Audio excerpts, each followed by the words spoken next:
discussion. There is a lot to talk about, but I can say that among these leaders, we not only have folks who lead at a local and statewide level, but truly are national leaders on many issues, including the work that needs to be done to address the needs of women in America after the Dobbs decision came down by the United States Supreme Court. So as we all know, we are in a moment where weeks ago, the United States Supreme Court, the highest court of our land, took a constitutional right that had been recognized from the people of America, from the women of America. And what we are seeing is in many states around our country, extremist so-called leaders who are passing laws that will criminalize health providers, punish women, that in many cases will or have allowed no exception for abortion care for women and even girls who have been the subject of a violent act of rape or incest. And I say that as a former prosecutor who specialized in child sexual assault cases and violence against women, understanding what that means when someone has endured such an extreme act of violence and then to have taken from her her right to self-determination, to make decisions about her body and what is in her best interest. So much about this issue also represents the fact that, as we know, in Kansas, the people of Kansas, the women of Kansas, made clear that you support and trust women to make decisions about their own body and what is in their best interest without the need for the government to tell them what to do. And so that is an important principle that is also at stake here, which is we must trust the women of America and believe that they know what is in their own best interest and do not require, nor do they need, the government to tell them what is in their best interest. And I want to thank in particular these leaders at this table today who have been doing extraordinary work on the front lines of this issue and this movement. Latina leaders across America are on the front lines leading on this issue. And so this is an important discussion that we will have that will be about learning about the work that is happening on the ground, but also in furtherance of our objective to ensure that no woman will feel alone or unheard in our country on this issue and so many others. I think it's also important to recognize on this issue that no one on this issue should believe that in any way that they would have to abandon their faith or their beliefs to agree to the fundamental principle here, which is the government should not be making this decision for women. Each person should have a right to believe what they believe, but no one should have or be in a situation where the government is telling them what their beliefs should be or restricting their choices based on their belief. We believe that the women of America have a right to make that decision. They are smart enough to make it. They have agency to make it. If they choose in consultation with their priest, their pastor, their rabbi, their physician, their loved ones, but the government should not be making these decisions for women. And in particular, when we talk about the impact on Latinas, we are faced with a number of particular issues that are present for other women as well, but particular issues that include where there may be a language barrier. That was an issue in terms of access to health care before the Dobbs decision and has become a bigger issue now. We look at the fact that Latinas are less likely to have private insurance and what that means in terms of what options are available or not available, simply because they actually don't have access because of their financial situation or condition. We look at the fact that there has been we believe, targeted misinformation and disinformation. And what we need to do to address this and highlight the accurate information so that people are equipped to have the power to make decisions based on facts and not based on misrepresentation. So with all of that, again, I welcome all of you. I thank you for your leadership. The President and I take this issue very seriously. As you know, the President just signed the second executive order, and our administration has approached this with a whole of government perspective. Just yesterday, we convened members of the Cabinet to look at what we are doing across agencies, from Health and Human Services to the United States Department of Justice. And that kind of collaboration includes the collaboration with you, our leaders on the ground. So with that, again, I thank you all, and I look forward to our discussion. And I will now turn it over to Julie Rodriguez. Well, thank you so much, Madam Vice President, and I think we'll just get started. As you mentioned, we saw some tremendous action in Kansas, and so why don't we start with Representative Ruiz. Thank you. Since being elected to the Kansas legislature, I and other pro-reproductive health legislators have blocked bills aimed at taking away reproductive rights. Unfortunately, we were unable to block bills placing the abortion amendment on the August primary ballot. As soon as the bill passed, many organizations formed a coalition named the Kansans for Constitutional Freedom. It felt great to be part of a movement of Kansans with a goal of defeating the amendment and sending a message to the next legislature that Kansans want to preserve their rights to make health care decisions. We especially reached out to the Latino community in the counties and cities where the largest concentration of Latinos live. Countless numbers of volunteers knocked on doors, placed signs in Spanish throughout the areas, and I believe this made a difference. The city of Liberal, Kansas, which is located in Seward County, has a majority Latino population. That county voted for the amendment, but they only won by 10 votes. On August 2nd, 2022, Kansas sent a clear message by defeating the amendment and showed the rest of the country how to defeat amendments in their own states. Thank you so much, Representative Ruiz, for sharing that and for also emphasizing the tremendous coalition building efforts that you all have been doing on the ground there. Next, we'll go to Representative Romero from Utah. Thank you, Julie. Hi, everyone. My name is Angela Romero, and I'm here representing Utah, but I'm also the president-elect of the National Hispanic Caucus of State Legislators, and our organization has been working with the Vice President and her staff, and such a privilege. I am thankful for the Vice President for taking a culturally sensitive approach to this complicated issue. Listening to Latina leaders who represent different ethnic and geographic rural and urban areas. In my case, I also want to point out that I'm Chicana, but I'm also Native American. We know that nationally, people who are already poor or middle class, many of those Latinas or Native Americans or Black, are denied. When they're denied an abortion, it shows a dramatic increase in unpaid bills, bankruptcy, and being evicted from their homes, all of which perpetuates the cycle of poverty. And we really talk about this as reproductive justice because we're talking about the social determinants of health. In Utah, many women, especially women of color, do not have access to even basic health care services and contraceptives. Women of color already have a much higher rate of maternal and infant mortality. Utah is one of the 13 states with trigger laws, and this will further compromise our health. We were lucky that Planned Parenthood and ACLU filed a lawsuit against the state of Utah, and they got a temporary suspension. We were able to put an injunction. So now, instead of the full ban on abortion, we just have an abortion 8-week pregnancy now. So after 18 weeks, you can no longer seek a legal abortion in Utah. All medical decisions, and I really want to emphasize this, including abortion, should be between a patient and their health care provider.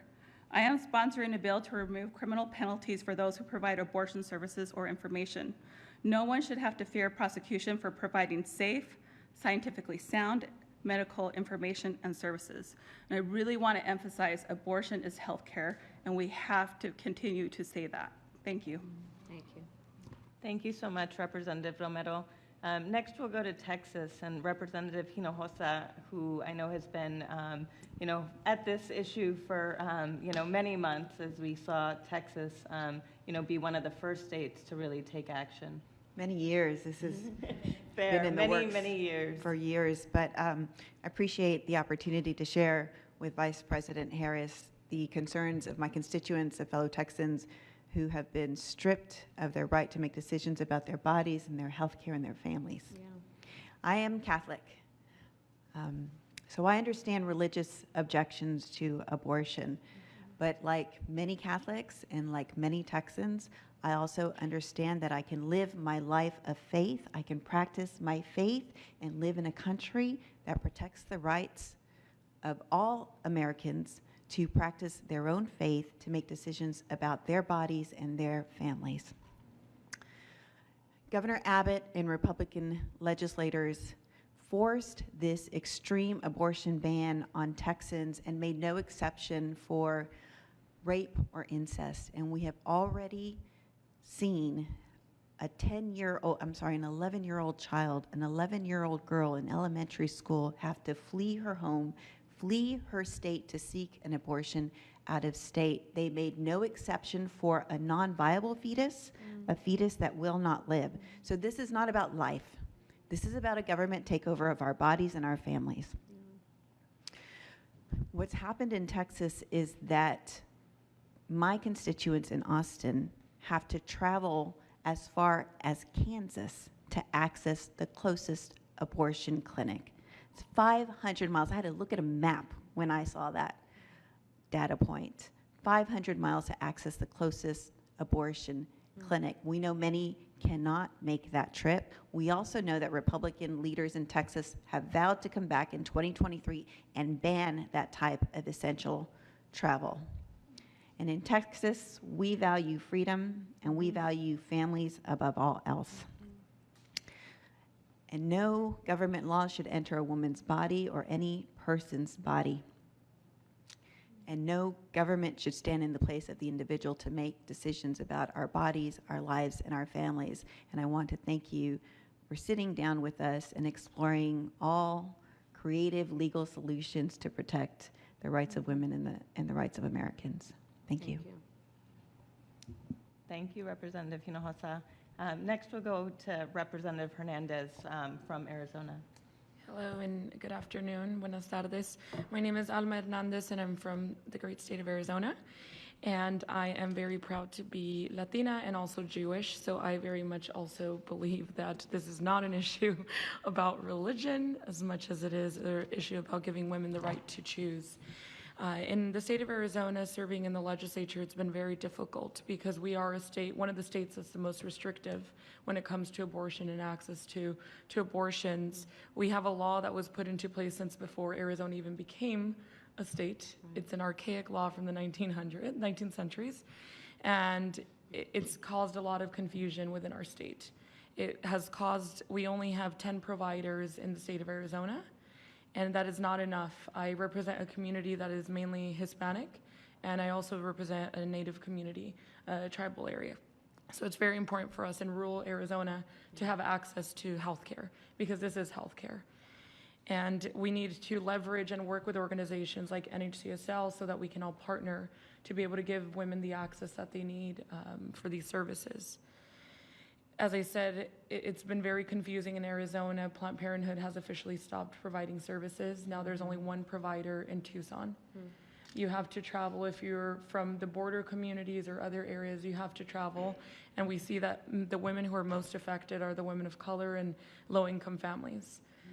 If you can't travel, then you can't have the abortion. And that makes it very difficult. So as a public health professional, I want to partner and work with all of you so that we can provide these services for all the women in our communities. So thank you. Thank you. Thank you so much, Representative Hernandez. And next, I believe we'll go to Representative, sorry. Yeah. Oh, Oh, sorry. We'll go to Representative Gonzalez Rojas from New York. Thank you. First off, thank you, Madam Vice President, for convening us. This is such a powerful group and a powerful dialogue. I'm New York State Assembly Member Jessica Gonzalez Rojas. I use she, her, pronouns. Like you, Vice President, I am a proud daughter of an immigrant. And actually, for 13 years, I ran the National Latina Institute for Reproductive Justice. So this is very close to my heart. Since the overturning of Roe, it is estimated that New York State can see up to 280,000 people of reproductive age from neighboring states.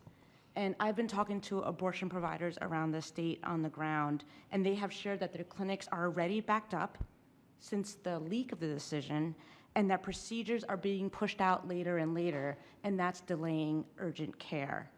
I just talked to our abortion fund that shared that they have pledged over $700,000 just in this few months to cover the cost of travel for people coming from 15 states around the country, and the largest two were Texas and Ohio.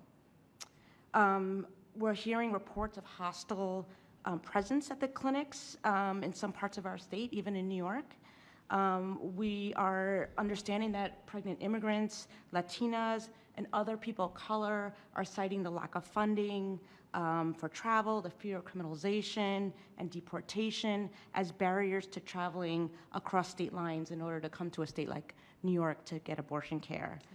So that's why me in the New York State Legislature, I introduced the Reproductive Freedom and Equity Fund Act. It would provide resources, much needed resources to our clinics to ensure that we can provide capacity and care for everybody, and also to provide practical support that people need in order to get to New York. So I'm thrilled to share and have this discussion, and I thank you for your partnership and your leadership. Thank you. Thank you so much, Representative. We'll now go to Representative Villanueva in Illinois, that I know is serving as sort of a safe haven, especially in the area throughout the Midwest, given the restrictions on abortion access that we've seen. Madam Vice President, it's an honor to be here. As the daughter of Mexican immigrant parents, would have never thought in my wildest dreams that this is where I would be, so thank you. To be here with my fellow Latina legislators from across the country. I'm Illinois State Senator Selena Villanueva, and like many of my colleagues before, I'm completely disheartened by this attack on women, by this war on women taking place in our country. I am proud to be from Illinois, a state that protects women's access to care.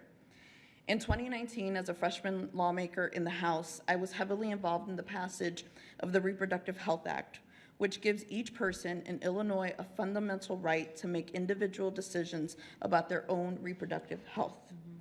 Today, Illinois is one of the most protective states in the country when it comes to reproductive health.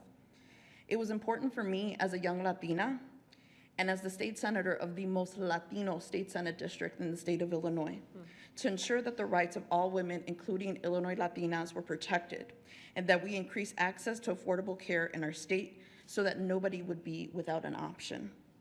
In Illinois, we are a safe haven for women regardless of income or zip code.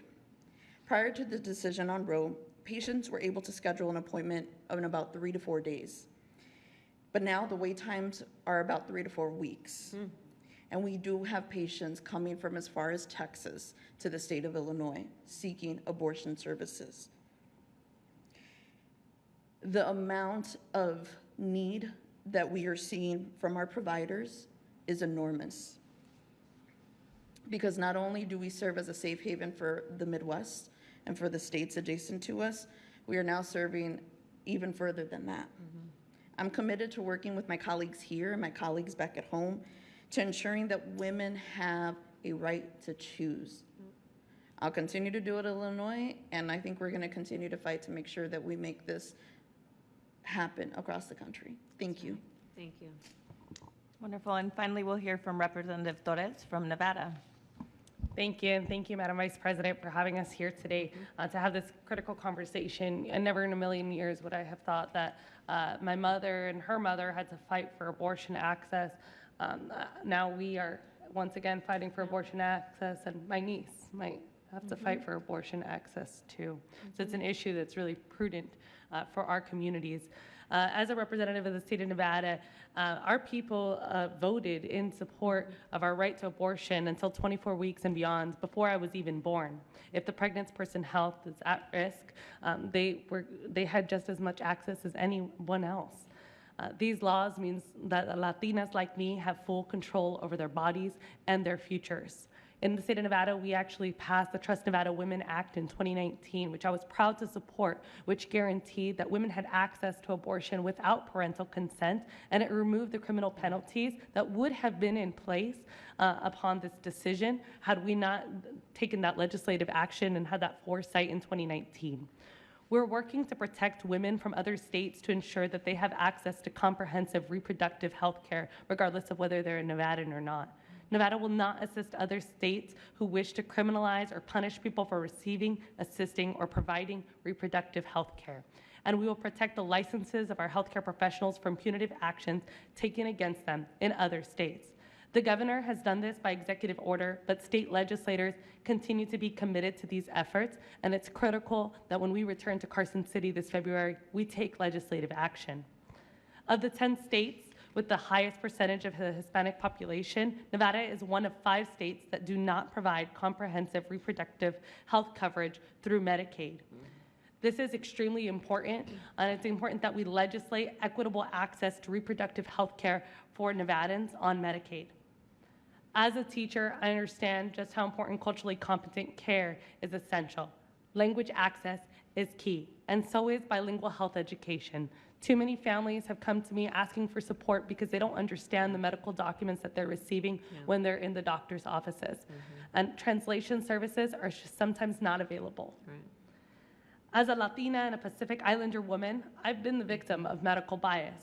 I've been in the emergency room when doctors didn't take my treatment seriously as they should have. They made inappropriate comments, and they left me uncomfortable at an vulnerable point in my life.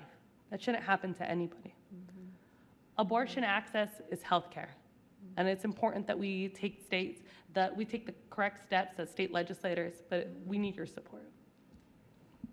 Thank you. Thank you so much, representatives.